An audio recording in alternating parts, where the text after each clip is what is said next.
Hi, I'm Bill Farrell, and I proudly present Design to Rebrand. Carpenters bend wood, Fletchers bend arrows, and wise men fashion themselves. Nobody probably understood that better than Leonardo da Vinci. The word wizard actually comes from the word wise. But why was he considered so magical? Partially through the way that he actually saw the world. He saw design in everything. And seeing that manifested in all of his work, through his paintings, and through even his sketchbook ideas that would not even be manifested as usable technology till many centuries later. Kings spent vast resources on the hopes that Da Vinci would magically solve the ills of their kingdoms. Why? Because he was branded a genius. But what is branding? Perhaps design can learn from Da Vinci's wisdom and actively try to rebrand itself. Well, branding traditionally had been taking a hot iron, dipping it into the fire, and marking an animal saying, "That is mine." Thankfully, in the design world, we have other methods. Branding is the emotional image of an idea, its personality, its architectural connection. It is our job as designers to help create an impression on the mind. Logos and identities are born from branding. An impression in the heart and minds is a lot less painful than the alternative. So why does design need rebranding? Partially because the economy. It's exploding, and not in a good way. Relatively new design industries that were seeing rapid growth are now seeing downward trends.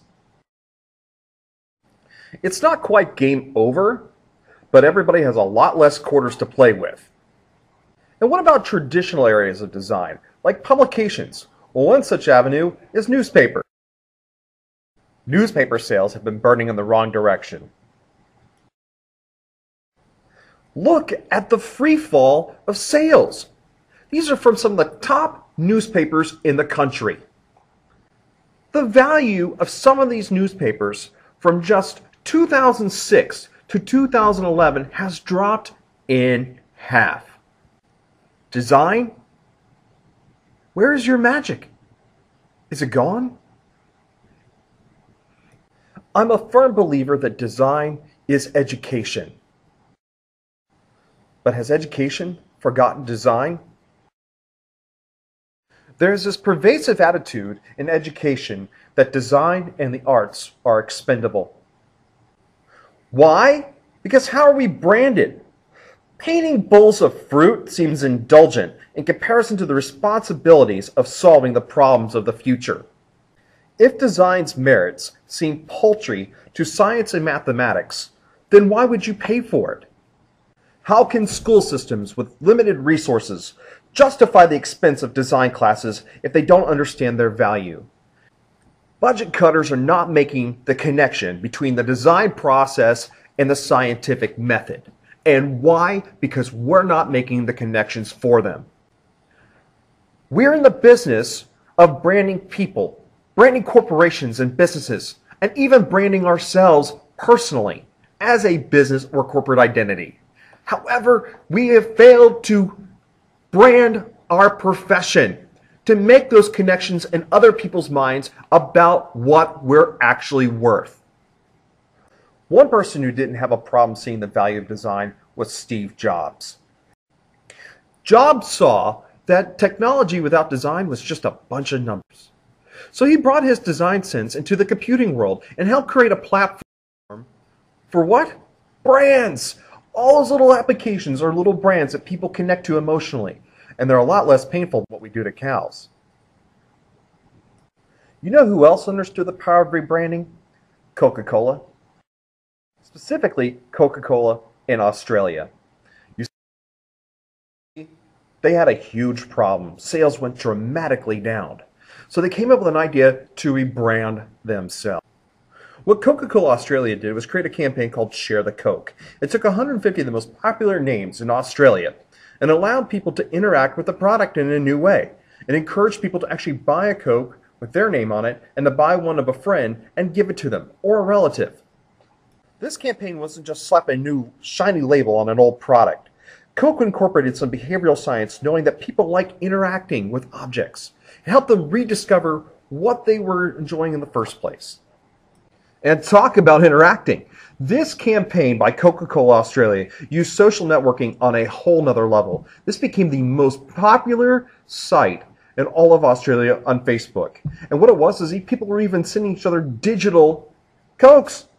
This campaign was so popular that they're now emulating it in other countries throughout the Middle East and in South America. Do you know who would not be surprised with this integration of social sciences and design?